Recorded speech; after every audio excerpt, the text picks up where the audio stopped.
সুন্দর পার্টনার থাকার পরেও কেন পুরুষ মানুষ এমন একটা মেয়ের সাথে চিট করে যেটা অ্যাকচুয়ালি দেখতে কাইন্ডা আগলি? তোকে একটা মজার কথা বলি, কোহিনূর হীরার কথা জানো? হ্যাঁ।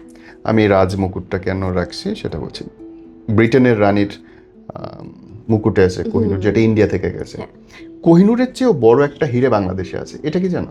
সেটা হচ্ছে বাংলাদেশের নবাব পরিবারের, সেটা সোনালী ব্যাংকের ভোল্টে আছে। এবং এত দামি সম্পত্তি, কিন্তু রাজ পরিবারের সদস্যদের দেখবে খুব অভাব অনটনে আছে, খুব ভাঙা ঘরে, মানে রাজ রাজ ঢঙে তারা নেই, ভাঙা ঘরে আছে। ওই সম্পত্তির দাম কি? জিনিসটা বুঝতে পারছো? প্রবলেমটা কই?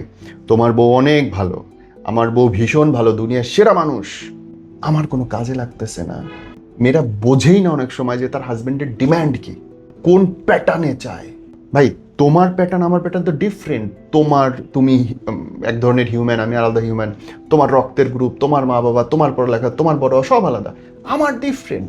তুমি তোমার মতো করে আমাকে বিচার করবা, তোমার মতো আমাকে প্রেজেন্ট করবা, হবে না তো।